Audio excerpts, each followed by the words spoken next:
J'espère que vous allez très bien. Donc, je suis encore votre professeur Brahim Gizani et, et je vais présenter le cours pour le master recherche en monnaie, banque et finance. Donc, la matière, c'est finance, cycle et crise. Donc, la dernière fois, nous avons commencé le chapitre 2. Donc, je vais continuer avec vous le chapitre 2, l'intitulé La théorie des crises bancaires. Ok, on commence. Donc, comme je vous ai bien expliqué, donc, le chapitre 2, c'est théorie des crises bancaires. Donc, ce chapitre commence par cette citation du professeur économiste Carmen Reinhardt et Kenneth Rogoff, qui sont deux économistes américains qui disent que countries can outgrow a history of repeated bouts with high inflation, but no country yet has graduated from banking crisis. Cela veut dire que cette citation veut dire que les autres crises économiques sont devenues de plus en plus connues par les pays du monde et donc à travers leurs connaissances, on a réussi à les limiter et ce sont devenus assez rares. Mais il y a un seul type de crise qui reste très répétitif malgré la quantité de connaissances que nous avons sur ces crises. Et ce sont les crises bancaires qui se répètent tout le temps, dans chaque période et dans tous les pays. C'est comme les virus que nous connaissons maintenant. Malgré que nos connaissances sur les virus, on n'arrive pas maintenant à les éliminer et elles se répètent tout le temps. Donc, section 1, donc l'introduction à la théorie des crises bancaires. Donc, les économistes catégorisent les crises bancaires en deux catégories. Donc, la première catégorie, ce sont les crises bancaires induites par la répression financière. Donc, ici, ce sont des crises bancaires introduites par répression. Lorsqu'on dit répression, on dit gouvernement. Gouvernement.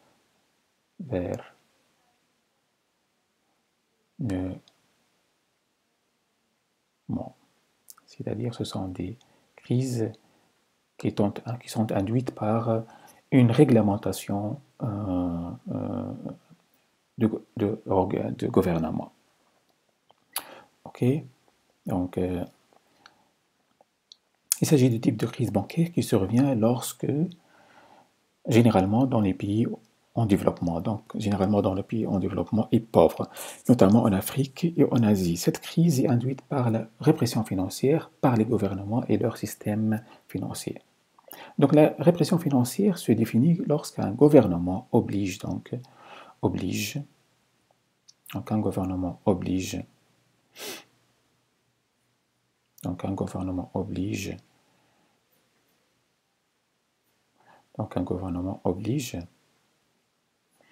les résidents à déposer leur épargne, revenus disponibles moins consommation, dans les banques, et en leur offrant très peu d'options et de choix pour les investir.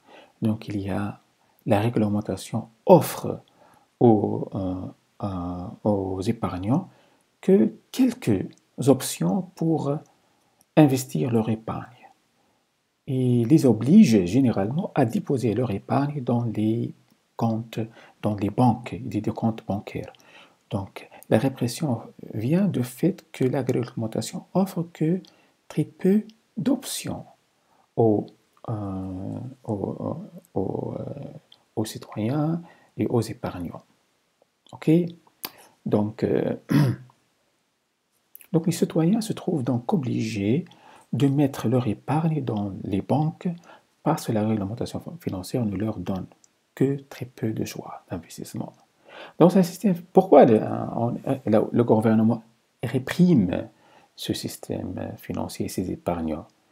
Bien sûr, elle les réprime, c'est parce qu'elle cherche son avantage au détriment des banques et des épargnants. Donc le gouvernement fait une réglementation à son avantage. Et malheureusement, les gouvernements peuvent tout le temps faire ça parce que, surtout dans les pays où les institutions sont faibles et les gouvernements ne sont pas démocratiques, généralement, ces gouvernements font et imposent des règlements qui sont à leur avantage. On ne peut pas mettre un gouvernement dans le prison parce qu'elle a fait un mauvais une mauvaise réglementation, malheureusement.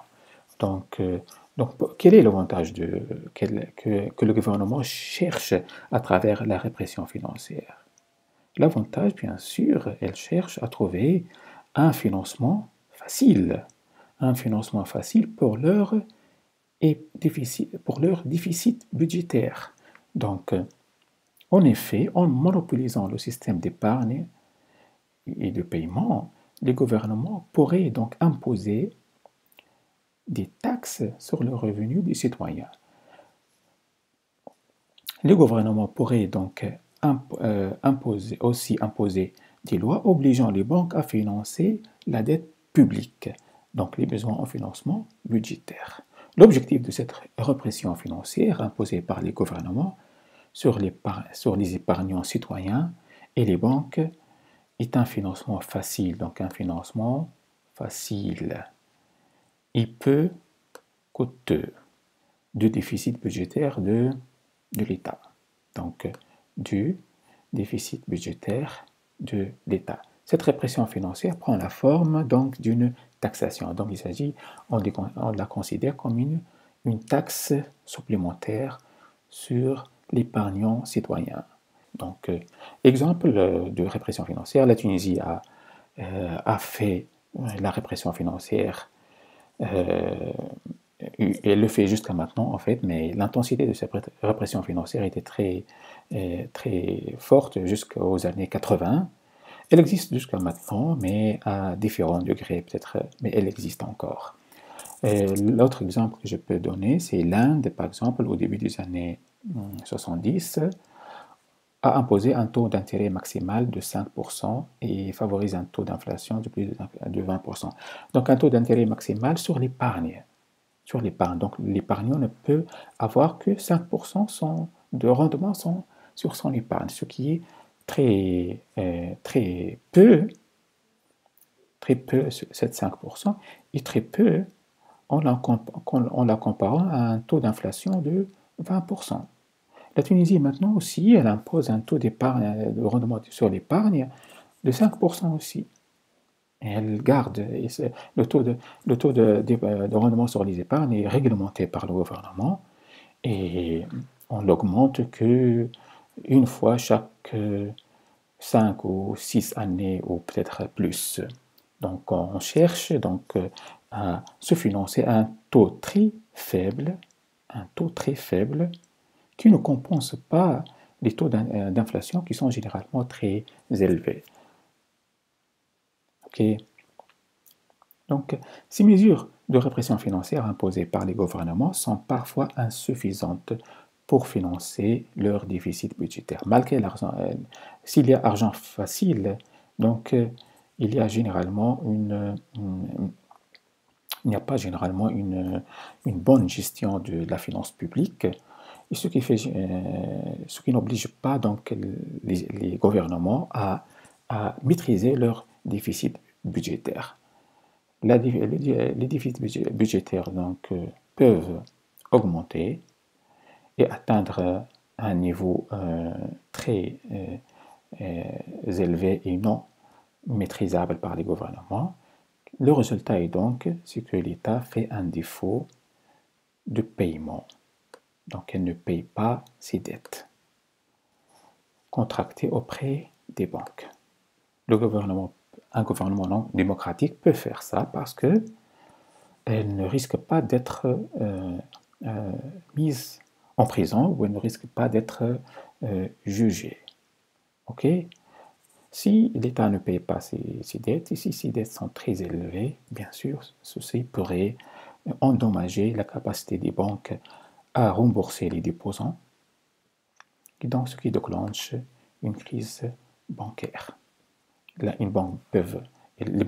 quelques banques peuvent, voilà, une grande banque peut tomber en faillite et donc ne rembourse pas ses déposants, ce qui va avoir des conséquences graves sur tout le système financier et l'économie en général. Le deuxième type de crise bancaire, c'est la crise bancaire induite par la panique bancaire. On l'appelle ça en anglais bank run.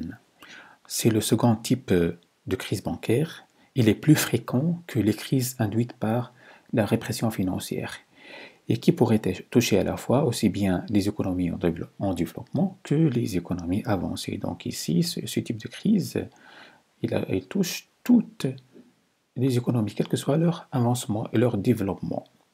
Donc le modèle de crise bancaire induite par une panique bancaire, donc le mot le plus important ici, c'est panique. Donc c'est la panique bancaire. Ok. Il est simple et provient de la nature même de l'activité de l'intermédiaire financier, qui est la transformation de maturité d'actifs financiers. L'activité d'une banque consiste en fait à collecter des dépôts généralement à vue, passifs liquides à court terme, pour les utiliser pour financer des emplois à contrat illiquides à moyen et long terme. Donc pour expliquer ça, je vous présente cet exemple. Okay. Donc ici, voilà, je vous présente un modèle simple de l'activité bancaire. Je l'appelle Banks Business Model, le business model des banques. Dans un climat, on l'appelle temps normaux, normal times. C'est-à-dire, ce sont des temps normaux, il n'y a pas de problème dans une économie. Donc voici, nous avons des déposants ici. Voici notre intermédiaire financier. Voici l'économie. Donc comment fonctionne le système bancaire et les banques? Ces déposants déposent leur épargne chez l'intermédiaire financier. Ok? Et cet intermédiaire financier donne des crédits bancaires à l'économie. Les déposants peuvent demander le retrait de leur dépôt ou une partie de leur dépôt à tout moment,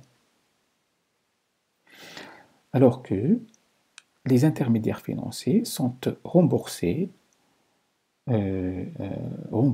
par les entreprises et les consommateurs dans une économie à terme, c'est-à-dire sur des échéances bien déterminées dans le contrat. Donc, qu'est-ce qu'on observe ici? On observe que le modèle le business model des banques est un peu spécial. Pourquoi? Parce que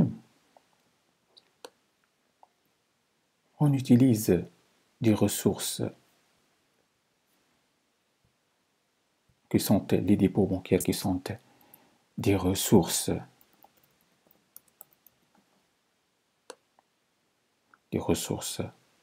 à court terme. Pourquoi à court terme? Parce que notre déposant peut faire le retrait de ses dépôts à tout moment. Pour des emplois, donc ces ressources à court terme sont utilisées pour des emplois à quoi? Emplois à long terme. Donc pour une entreprise normale, ce schéma de financement est un schéma de financement anormal. Mais pour la banque, c'est une entreprise spéciale et ce schéma de financement est employé. Pourquoi on l'est employé? Parce que l'activité bancaire est basée sur l'hypothèse suivante que les déposants ne vont pas retirer leur dépôt en masse et en même temps. Donc voilà l'hypothèse sur laquelle l'activité bancaire est posée, c'est que tous les déposants ne vont pas retirer leur dépôt en masse et en même temps. C'est-à-dire tous les déposants ne vont pas aller à leur banque en même temps pour retirer la totalité de leur dépôt. Il s'agit donc d'une hypothèse très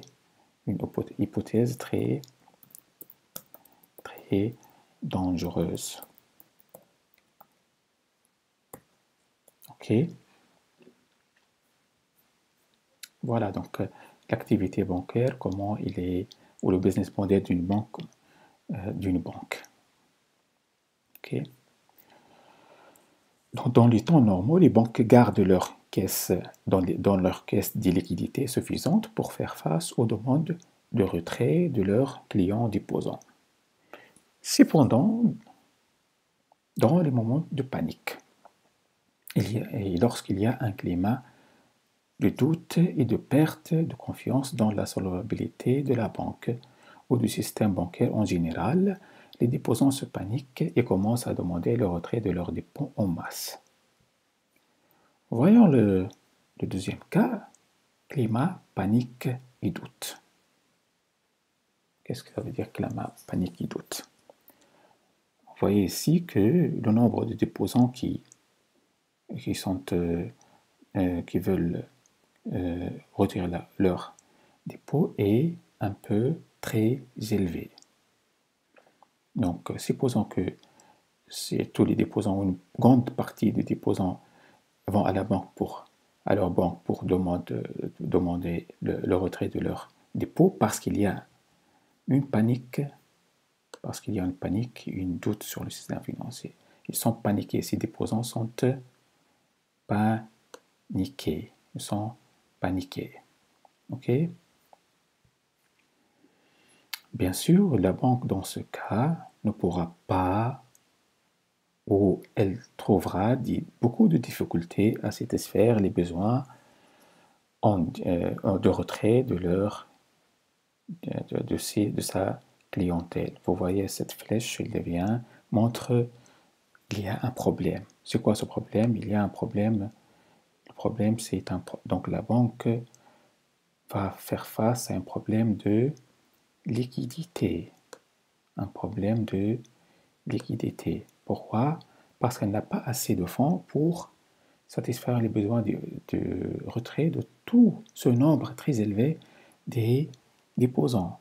Pourquoi? Parce que, en fait, pour qu'elle arrive à les rembourser, il faut qu'elle attende le remboursement des entreprises du crédit octroyé. Alors que si le remboursement de crédit se fait à terme, c'est-à-dire durant des échéances bien déterminées. Qu'est-ce qu'elle va arriver donc? La banque va dire, je m'excuse, je ne peux pas vous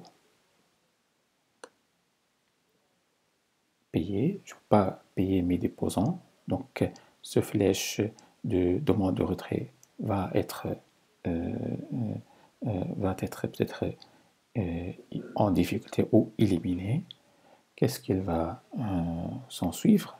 Il va s'en suivre que l'existence de l'intermédiaire financier pourrait être même mis en danger et l'intermédiaire financier pourrait même faire faillite.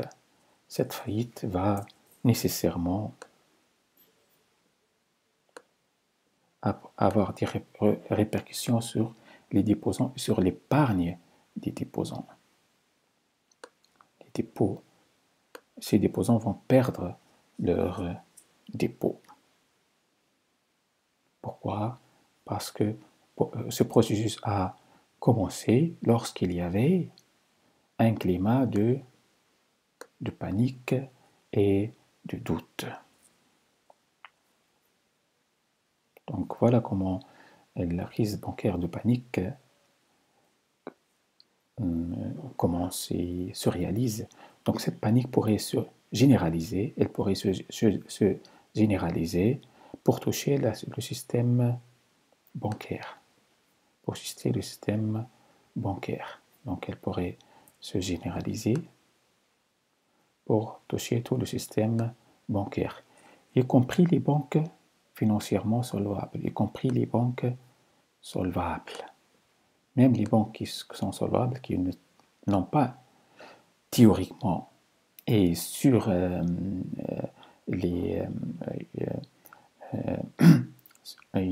dans les états financiers, leur état financier ne montre pas qu'ils sont en difficulté. Au contraire, ils sont solvables. Mais si ce panique se réalise, le même mécanisme se réalise pour les autres banques, naturellement, les autres banques vont avoir les mêmes difficultés que la première banque auprès de laquelle le mouvement du panique a commencé, et le système bancaire se trouve ainsi entièrement en difficulté, et on parle ici de la crise bancaire. La crise bancaire induite par une panique bancaire.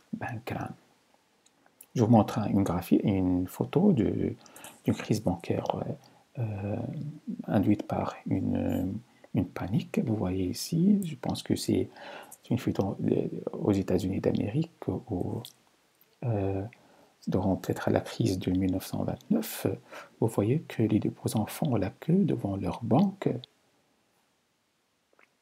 Dans ces conditions, toutes les banques seraient forcées à vendre leurs actifs et en même temps, ce qui rend leur liquidation très difficile vu l'insuffisance des acheteurs. Dans la pratique, le système bancaire pourrait résister à cette vague de panique s'il possède un système d'assurance dépôt. Voilà, un système d'assurance dépôt. On a essayé de trouver des solutions ou des solutions préventives contre les crises bancaires de panique grâce à un système d'assurance dépôt. C'est quoi un système d'assurance dépôt? C'est un système d'assurance. C'est une institution généralement gérée par les gouvernements ou par le système bancaire qui rembourse la totalité ou une partie des avoirs des déposants dont la banque est en détresse financière. C'est-à-dire, si votre banque est en détresse financière et elle passe par des difficultés financières, ne t'inquiète pas, monsieur le déposant, ou madame le déposant, tu seras remboursé par ce système d'assurance dépôt, une institution d'assurance dépôt. Et donc, ne te panique pas. Pourquoi on a donc créé ce système? C'est afin de minimiser ou limiter ou réduire l'intensité de la panique bancaire. Un déposant qui sait que ses dépôts sont assurés par une institution particulière, si il sait que sa banque est en détresse financière, généralement il ne va pas s'inquiéter trop parce qu'il sait que l'institution assurance dépôt va lui rembourser. Donc, généralement, ce système pourrait donc limiter et réduire l'intensité de la panique dans le système bancaire et pourrait donc assurer les déposants des autres banques du système financier et donc réduire la chance de déclenchement et de la propagation d'une crise bancaire. Nous, en Tunisie, nous avons un système d'assurance dépôt depuis quelques années. Aux États-Unis d'Amérique, le système d'assurance dépôt existe depuis assez longtemps, depuis 1913, je pense. Et donc, dans plusieurs pays, peut-être la majorité des pays, maintenant, ils ont créé ces mécanismes d'assurance dépôt, et ce afin de se prévenir et se protéger contre l'effet de la panique sur le déclenchement des crises bancaires. Et que vous savez que lorsque une crise bancaire se déclenche, les effets sont très très énormes et sont très graves, non pas sur le système financier et les déposants, mais sur, sur toute l'économie. Ce système d'assurance dépôt rembourse donc la totalité ou une partie des avoirs des déposants dont la banque est en détresse financière. Ce système permet ainsi de limiter la propagation de la vague de panique aux autres déposants et des autres banques et rendre la confiance donc, dans le système bancaire. Donc il protège, il garde la confiance dans le système bancaire. Donc la confiance, c'est l'hypothèse sur laquelle le système bancaire, le business model d'une banque est, sur lequel se base le business model d'une banque. Cependant, ce système pourrait ne pas bien fonctionner. Donc il y a une possibilité que le système ne fonctionne pas bien lorsque la crise bancaire est systématique, c'est-à-dire lorsque, c'est-à-dire que, systématique, c'est-à-dire surtout le système financier et bancaire.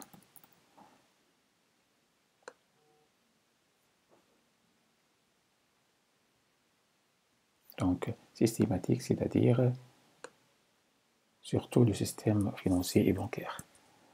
C'est-à-dire, elle touche le système bancaire en général. Exemple, la crise bancaire systémique, donc la crise bancaire de subprime aux États-Unis d'Amérique en 2007. Malgré que aux États-Unis d'Amérique,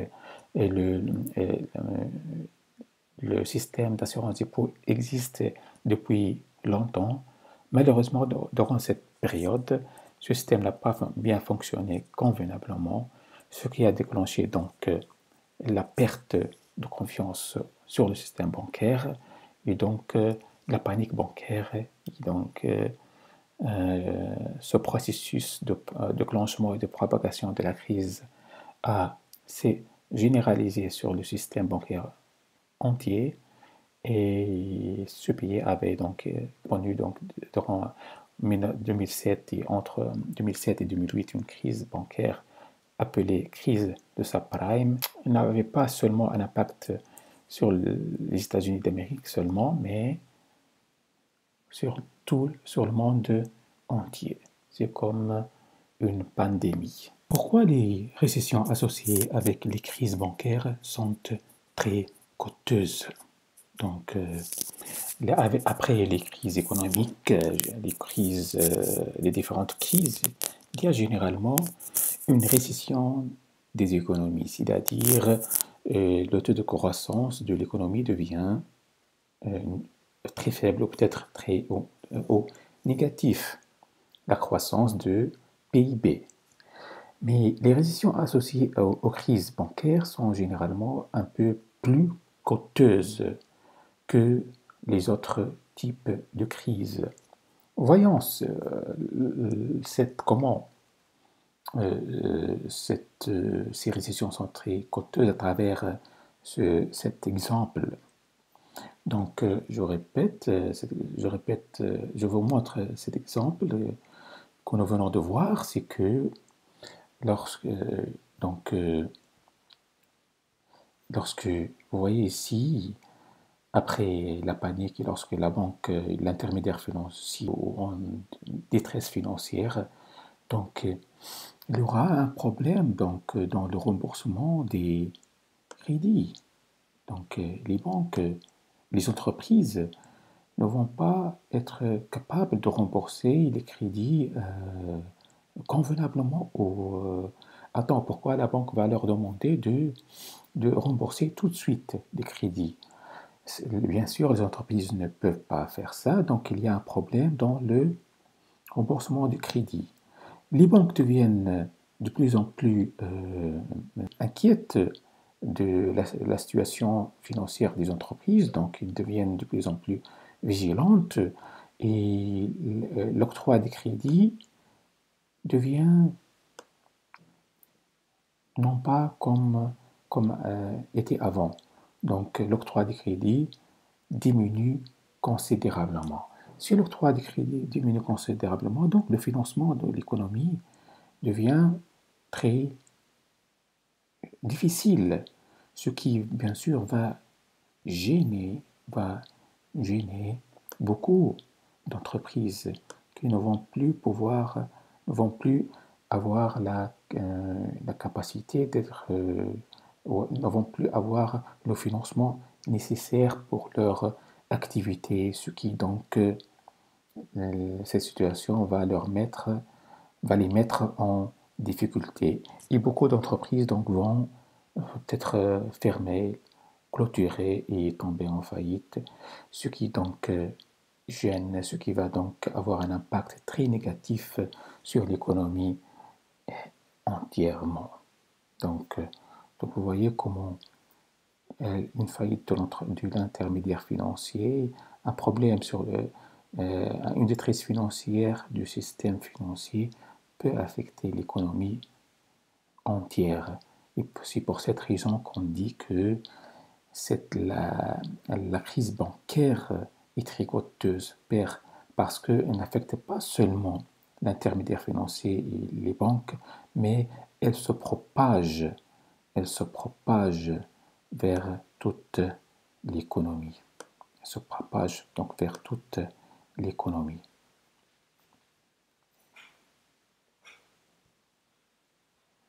Donc, les crises bancaires sévères sont rarement un phénomène isolé.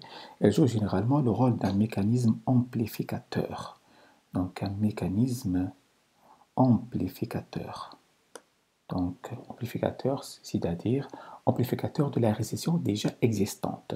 C'est-à-dire, les crises bancaires amplifient, aggravent la situation et la récession économique déjà existante. Pourquoi elle l'aggrave? Parce que elle, euh, elle, euh, elle affecte le schéma de financement des entreprises. Et si ces entreprises ne trouvent pas le financement nécessaire, bien sûr, et ils ne vont pas continuer convenablement, ils ne vont pas trouver les conditions nécessaires pour continuer leur activité et créer la richesse. Et donc, s'ils n'arrivent pas à créer la richesse, ils vont fermer la porte et la récession économique déjà existante va s'amplifier. Déjà, ok. Une croissance négative, donc une croissance négative de l'économie résulte parfois en une série de défauts de paiement. Défauts de paiement des crédits bancaires. Comme je viens de l'expliquer, les entreprises ne payent pas leur crédit bancaire, n'arrivent pas à rembourser leur crédit bancaire. Ils font un défaut de paiement. Ce qui décourage les autres banques à octroyer des crédits. Ces banques deviennent de plus en plus inquiètes et ne donnent plus des crédits, ce qui aggrave donc la situation, le problème économique, le problème de remboursement des crédits. Pourquoi il aggrave le problème de remboursement des crédits? Parce que si je suis une entreprise, je n'arrive pas à trouver le financement nécessaire pour continuer mon activité, bien sûr, je vais probablement fermer la porte, fermer l'usine, fermer l'activité, et donc mon revenu va détériorer, et si mon revenu détériore, je ne pourrai pas rembourser mes crédits. Si je ne rembourse pas mes crédits, les autres banques, la banque connaît ainsi une détresse financière. Donc la littérature théorique et empirique sur les effets des crises financières sur l'activité réelle de l'économie est très large. Par exemple, l'économiste américain très fameux euh, Bernanke, qui était le, le président de la Fed, de la Banque centrale américaine, Ben Bernanke, par exemple, dans une étude en 1983, par exemple, a étudié l'impact des crises bancaires. Il dit que lorsque la moitié des banques américaines ont fermé suite à la crise de 1929, la, crise, la grande crise de 1929, appelée The Great Depression, la crise de 1929 est appelée dans la littérature The Great Depression. Okay? Il fallait un temps très long pour que le système reconstruise sa capacité de financer l'économie. Un temps très long parce que cette dépression économique, cette dépression est très longue et le Great Depression a duré 10 ans.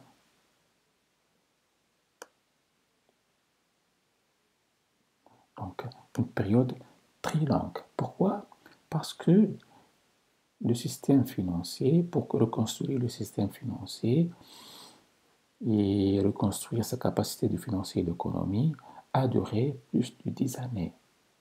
Donc, après une crise financière, lorsque le système financier est impacté par une crise bancaire, le temps de reconstruction du système financier prend généralement un temps très long. Et si le système financier ne trouve pas encore sa santé d'avant-crise, bien sûr, il y aura toujours des problèmes de financement de l'économie et il y aura toujours des problèmes euh, pour les entreprises et pour la production et donc pour la croissance et pour retourner à la croissance positive. Donc, selon Bernanke, l'effondrement du système financier est une des raisons majeures qui ont fait que le Great Depression persiste pour une décennie, voilà, 10 années, au lieu de se dissiper dans une année ou deux comme elle dure une récession normale. Bernanke, en 1983, dans le même papier de 1983, suggère que la détérioration du canal de crédit, le canal du crédit, donc c'est ce canal, voilà le canal de crédit, voilà, c'est ce canal, donc de la politique monétaire durant les périodes de récession est particulièrement sévère pour les petites et moyennes entreprises. Donc, les grandes entreprises peuvent se trouver une solution parce que généralement ils ont assez de réserves, ils ont assez de capitaux, donc ça leur permet de survivre les problèmes cycliques de l'économie. Mais les entreprises qui sont les entreprises les petites et moyennes entreprises sont généralement des entreprises fragiles parce que leurs capitaux, leurs réserves ne sont pas assez suffisantes pour absorber les effets de ces crises. Donc, pour cette raison, l'impact de la crise bancaire sur ces entreprises est beaucoup plus grave que l'impact des crises bancaires sur les grandes entreprises. Donc, ces PME et ce qui aggrave leur situation, c'est que ces PME sont incapables d'accéder au marché financier. Marché financier, c'est-à-dire la bourse. Pourquoi ils sont incapables d'accéder au marché financier? Généralement, ces petites et moyennes entreprises ne sont pas les conditions nécessaires pour entrer en bourse. Vous savez que pour entrer en bourse, une entreprise doit satisfaire certaines conditions, notamment en termes de transparence, publication de bilan. Chaque semestre, il faut publier le bilan, il faut publier les états financiers, etc. Il faut informer le public tout le temps sur la situation. Ces entreprises n'ont pas assez de capital, n'ont pas suffisamment de capital, ils n'ont pas suffisamment de capacité managériale pour satisfaire les conditions du marché financier. Donc, la seule, voilà, la source de financement la plus importante, c'est la source de financement indirect, de la finance indirecte, c'est-à-dire la finance bancaire. Donc, les grandes entreprises, par contre, peuvent aller au marché financier, peuvent aller à la bourse pour se financer parce qu'ils sont des entreprises grandes, ils ont assez de capital, ils ont les conditions matérielles pour satisfaire les conditions de transparence, etc. Alors que les petites entreprises ne peuvent pas généralement satisfaire ces conditions. Donc, ils ont comme seule source de financement que la banque. Ici, la banque est en détresse, donc ces entreprises, la probabilité d'avoir un financement devient de plus en plus faible et donc la probabilité de ne pas survivre la crise devient de plus en plus grande. C'est pour cette raison que la majorité, durant les périodes qui suivent la crise bancaire, le pourcentage des entreprises PME qui ferment leurs portes est le pourcentage le plus élevé. Passons à la section 2.2, libéralisation financière et mobilité de capital. Donc à travers ces sections, on va comprendre quels sont les signes et les signes précurseurs qui augmentent le risque de crise bancaire. Donc plusieurs économistes ont étudié les crises bancaires, ils ont trouvé certains signes qui, qui généralement augmentent la probabilité, la chance qu'une crise bancaire se réalise dans un pays donné. La théorie moderne de la crise bancaire suggère qu'il y a une corrélation frappante très claire entre la libéralisation financière et la libéralisation financière, c'est-à-dire la libéralisation des mouvements de capital, donc, et l'intensité et les fréquences des crises bancaires. Libéralisation du capital, c'est-à-dire libéralisation de compte capital, c'est-à-dire que les capitaux peuvent, le mouvement de capitaux entre pays et se fait sans beaucoup de problèmes, sans beaucoup de restrictions. Un investisseur tunisien peut investir en France, par exemple, à tout moment, et sans problème, sans restriction réglementaire, et un investisseur italien peut investir en Tunisie sans beaucoup de restrictions. Bien sûr, actuellement, en réalité, il y a des restrictions en Tunisie, par exemple, mais supposons qu'on libère la libéralisation financière, c'est-à-dire que chaque investisseur peut apporter ses capitaux, peut apporter son épargne pour aller dans un autre pays et investir sans problème. On a trouvé que lorsque les pays libéralisent les mouvements de capitaux, on observe que à suite de cette décision, généralement, la fréquence des crises et l'intensité des crises augmentent. On peut voir ça à travers la figure 10.1. Voyons la figure 10.1.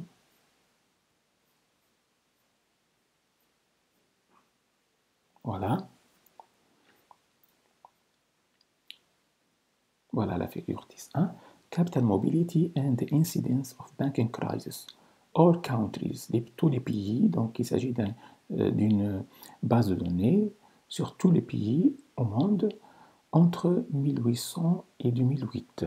Ce graphique a été donc tracé par les économistes Kaminsky et Reinhardt et Porto, etc. Plusieurs économistes l'ont fait. Donc, donc, dans ce graphique, l'axe de droite représente l'indice de libéralisation.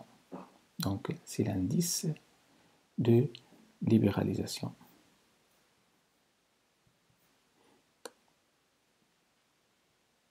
Indice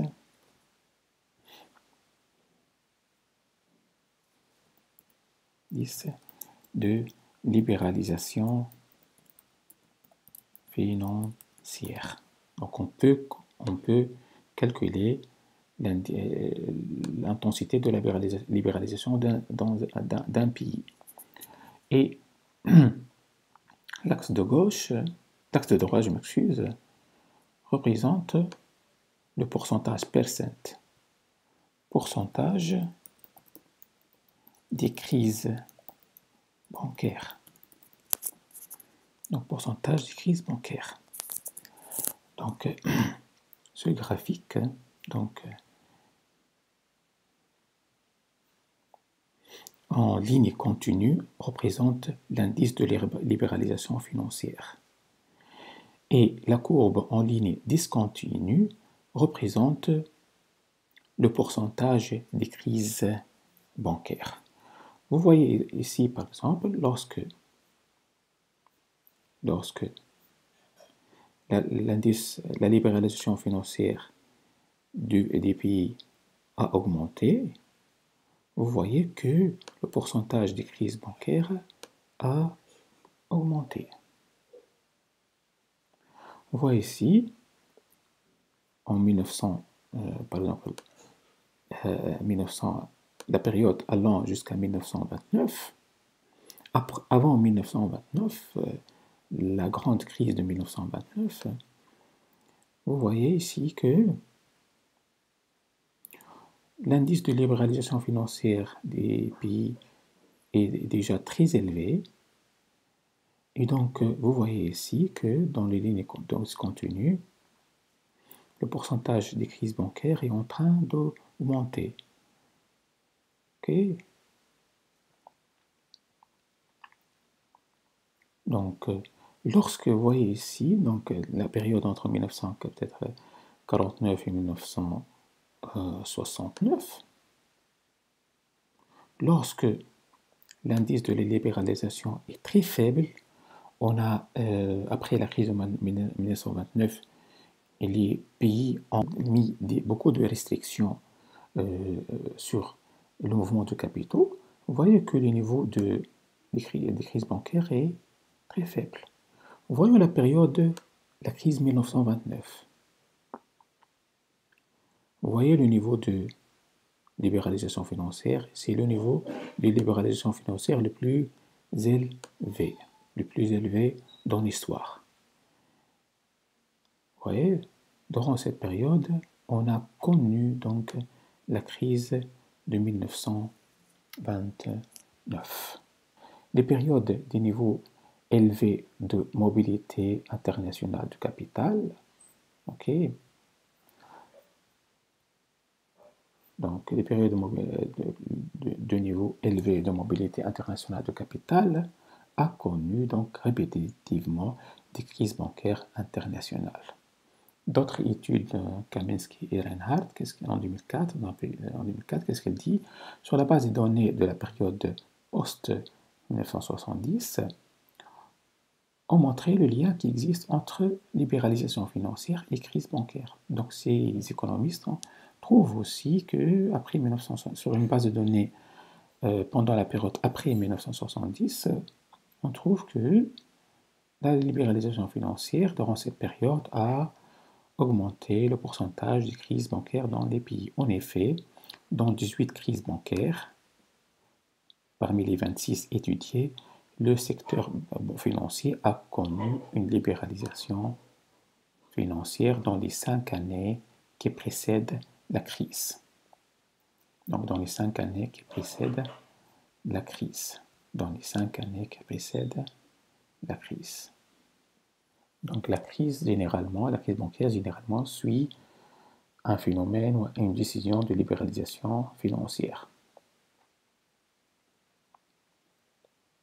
OK? Une autre étude par Demir Gukont et Detra Gietch montre que la libéralisation financière a un effet négatif sur la stabilité bancaire.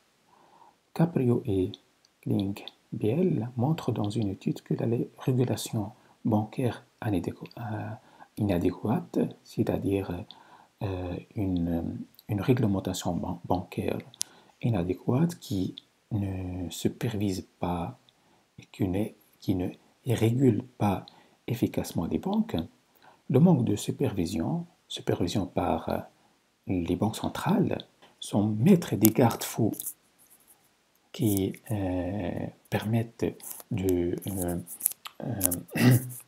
faire un système qui pourrait détecter les crises avant leur réalisation. Généralement, ce type de dérégulation non contrôlée, non supervisée, mène à des crises bancaires.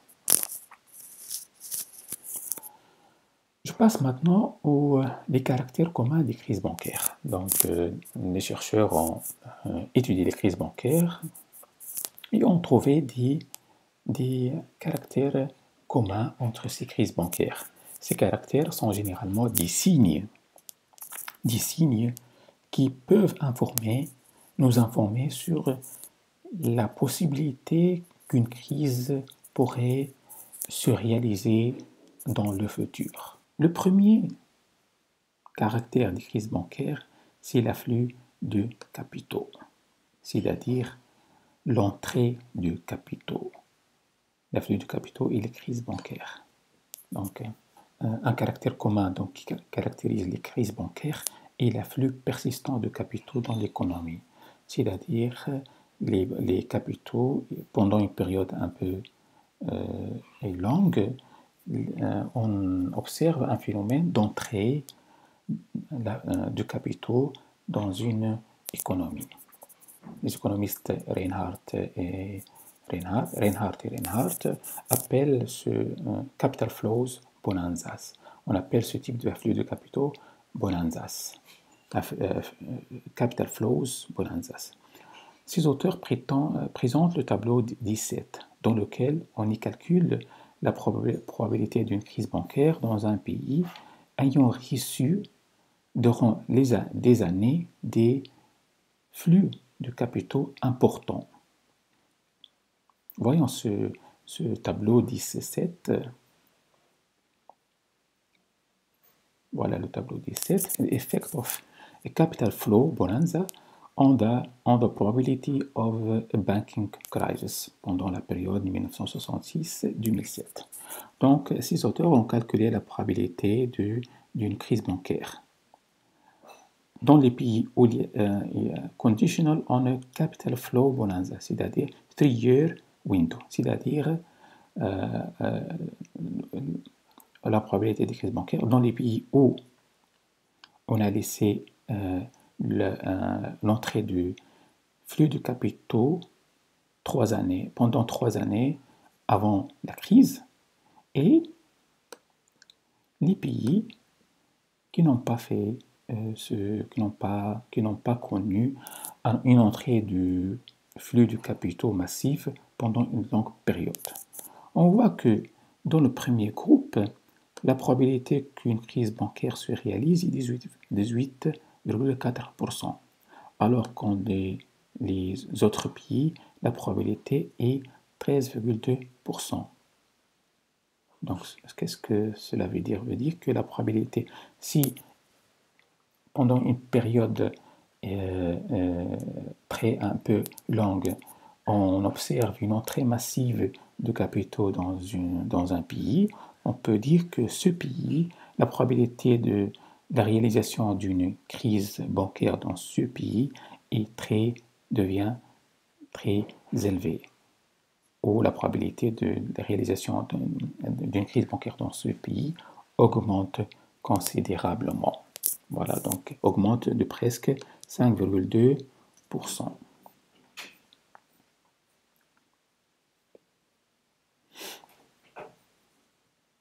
Donc, Donc, dans le tableau 17, dans lequel on y calcule la probabilité d'une crise bancaire dans un pays ayant reçu durant les années des afflux de capitaux importants, bonanza, contre la probabilité des crises dans les pays sans afflux de capitaux. Donc, les résultats montrent que la probabilité des crises bancaires dans les premiers est plus élevée que la probabilité des crises dans les seconds. 61% des pays enregistrent une probabilité d'avoir une crise bancaire autour des périodes de bonanzas periods, supérieures aux autres. Donc, l'afflux de capitaux est un signe ou un indicateur que la probabilité d'une crise bancaire devient un peu plus élevée que les pays qui n'ont pas connu un afflux de capitaux financiers. Beaucoup de pays ayant survécu des crises bancaires sévères durant les années 70 ont connu de longs et larges déficits courants. Exemple l'Islande, l'Irlande, le Royaume-Uni, les États-Unis d'Amérique. Okay. Voilà donc les premières caractéristiques des crises bancaires. Un afflux de capitaux pendant un massif, pendant une période assez longue vers le pays en question. Cette observation, cet afflux de capitaux pendant une période assez longue dans un pays est un indicateur, est un signe que donc, ce pays a une probabilité de réalisation d'une crise plus élevée que les autres pays. La deuxième caractéristique des crises bancaires, c'est lié au prix des actifs financiers, actions et l'immobilier. Donc il y a une relation entre le prix des actions et le prix de l'immobilier,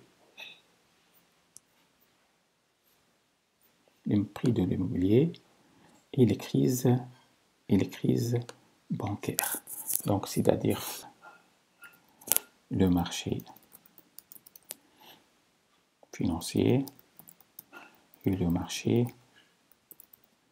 immobilier et les crises bancaires. Donc, le tableau, comme le montre le tableau 18, donc voyons ces tableaux.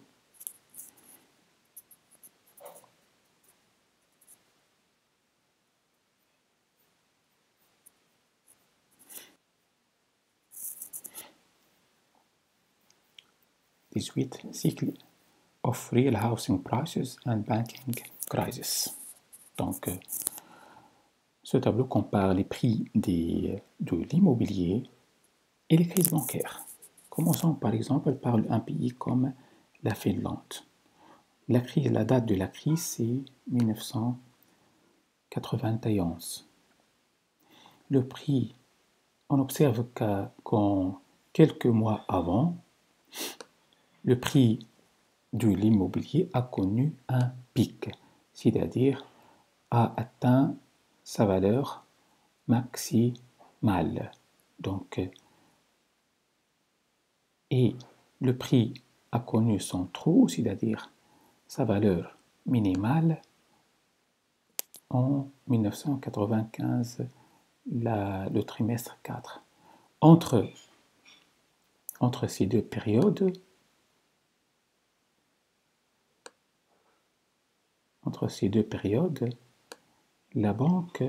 cette économie a connu une crise bancaire. La même chose, par exemple, pour le Hong Kong, qui a connu son crise bancaire en 1997. Quelques mois avant, le prix de l'immobilier a connu son pic, et puis le prix de l'immobilier a tombé et donc a baissé jusqu'à atteindre son trou en 2003, deuxième trimestre. Vous voyez que la duration of downturn, c'est-à-dire la durée pendant laquelle le prix de l'immobilier était en baisse, a duré 6 années. Donc le prix de l'immobilier, la diminution, voilà, le déclin du prix de l'immobilier a duré 6 années. La même chose pour le Hong Kong et presque la même durée en moyenne pour les autres pays. La magnitude of decline, c'est-à-dire la magnitude de la baisse des prix de l'immobilier. 50,3% en Finlande, 40,2% au Japon, 61% en Hong Kong, etc. C'est presque, en moyenne, presque la magnitude de la baisse des prix est la même. Donc, que soit pays avancé ou non avancé, on trouve que la durée de déclin ou la baisse des prix de l'immobilier est la même et la magnitude est presque la même. Et juste une crise bancaire se réalise après un pic dans le prix de l'immobilier. Donc, le marché de l'immobilier et l'évolution du prix dans le marché de l'immobilier est un indicateur qui peut nous montrer, voilà, nous donner une idée sur la probabilité de la réalisation d'une crise bancaire dans une économie. Donc, comme le montre le tableau 18, il y a un processus clair selon lequel un boom dans les prix de l'immobilier, bulle spéculative des prix du logement, c'est-à-dire les prix augmentent d'une manière très intense et peut-être irrationnelle. Pourquoi les prix augmentent? Parce qu'il y a généralement il y a un phénomène de spéculation. Pour cette raison, les prix augmentent. Et généralement suivi par une chute des prix. Bien sûr, lorsque les prix augmentent, ils ne vont pas continuer à augmenter éternellement. Ils vont arriver à un pic après lequel il y aura une chute des prix et qu'on appelle éclatement de la bulle spéculative. Éclatement de la bulle spéculative. Durant l'année de la crise bancaire et les années suivantes, donc lorsqu'il y a une chute des prix, cette chute de prix, généralement, est accompagnée d'une crise bancaire. Donc l'année où les prix de l'immobilier commencent à chuter, c'est généralement l'année qui connaît une crise bancaire. Bordeaux et Jan 2002, sur la base des données durant les périodes 1970-2001, ont trouvé que la crise bancaire frappe durant l'année de l'éclatement de la bulle immobilière, ou juste une année avant. Historiquement, la chute des prix de l'immobilier est suivie par une crise bancaire. Donc, le marché de l'immobilier peut être un indicateur de la possibilité de la réalisation d'une crise bancaire. Si on observe une chute spectaculaire des prix de l'immobilier, cette chute montre que la crise bancaire est très probable. Deux caractéristiques qui ressortent du tableau. La durée du cycle de prix de l'immobilier dans une économie avancée ou émergente est entre 4 et 6 années. Donc, la période de la baisse des prix de l'immobilier, comme j'ai dit, généralement est entre 4 et 6 années. La magnitude de la chute des prix qui se produit autour d'une crise bancaire est la même entre économie avancée et émergente. Donc la magnitude ne diffère pas selon le développement d'une économie. La magnitude est très élevée, la magnitude de la chute est très élevée, et elle est généralement aux alentours de 50%.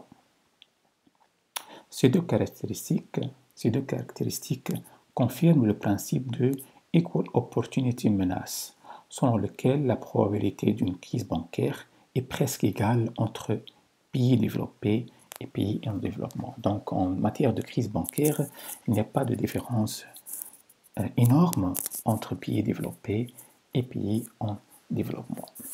Donc voici, donc le marché de l'immobilier est un indicateur, l'évolution du prix de marché dans le marché de l'immobilier est un indicateur de la crise bancaire. Le prix des actifs financiers, c'est-à-dire des actions dans la bourse, et l'évolution de l'indice de ces prix pourrait être aussi un indicateur, est un signe précoce de la réalisation d'une crise bancaire dans un futur très proche. Pour vous montrer ça, je vous montre un graphique très intéressant. Donc, je vous montre ce graphique. Il s'agit d'un graphique Equity Prices and Banking Crisis, 40 Episodes in Emerging Markets. Donc, il s'agit donc de l'évolution du prix des actions sur un échantillon de pays émergents, un échantillon de pays à économie émergente entre 1920 et 2007. Ce graphique a été calculé a été fait par les économistes Reinhardt et Rogoff. Donc, on montre dans l'axe des abscisses de ce graphique, on voit T, grand T. T, c'est la date de la crise bancaire. Ok? Et on essaye de voir l'évolution de l'indice des prix des actions avant la crise bancaire, avant T, jusqu'à T-4, c'est-à-dire T-4 années, et la période après la crise bancaire. Qu'est-ce qu'on observe? Durant cette date,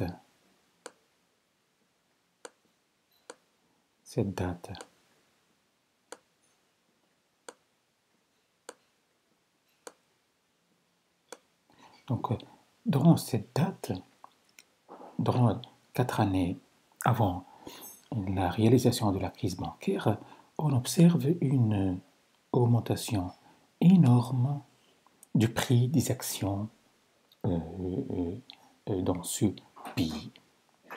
Ok? Juste quelques temps après,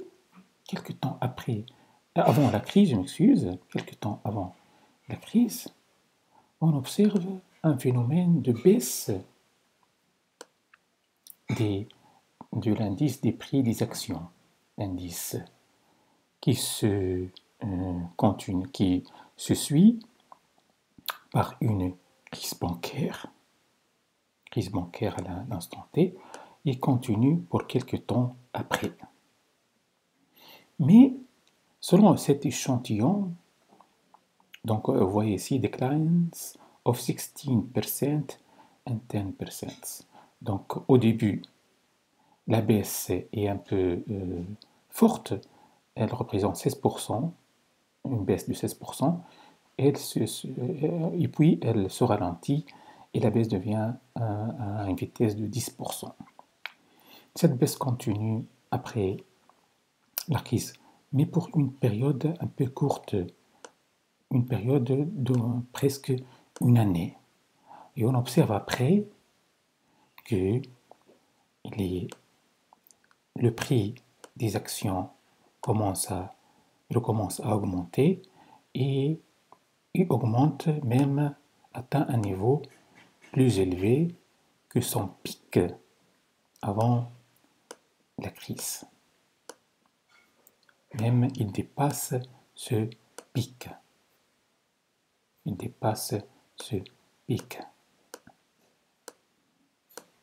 Donc, on peut dire que le marché des actions, le marché financier, et l'évolution de prix dans ce marché financier constitue aussi un signe indicateur de la réalisation de la probabilité d'une crise bancaire.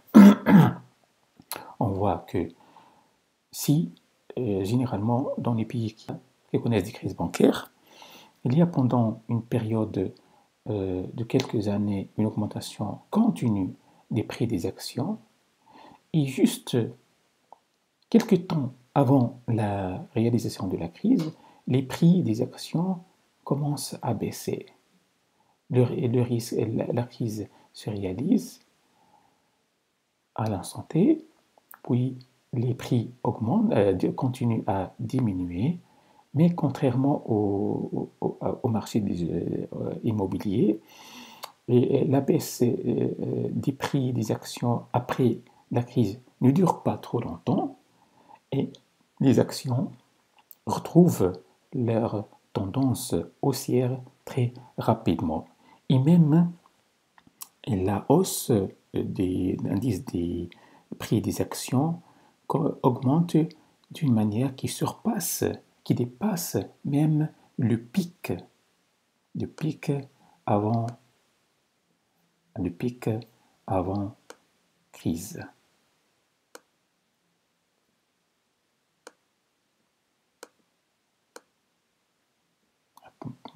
Avant crise. Donc voilà qu'est-ce que donnent les études sur le marché financier, le prix des actions qui ont été effectuées dans un échantillon de pays ayant connu des crises bancaires. Ce paragraphe explique en fait cette évolution, l'évolution des prix des actifs financiers, notamment les actions, sont aussi des signes de crise bancaire. En effet, ces prix atteignent généralement un pic quelques années avant la crise. Cependant, la différence par rapport au cas des prix de l'immobilier, la différence par rapport au marché de l'immobilier est que la récupération des prix des actions est complète et rapide en seulement quelques années. Donc la baisse ne dure pas trop longtemps ou aussi longtemps que la baisse des prix de l'immobilier, mais la baisse continue pour une période relativement courte.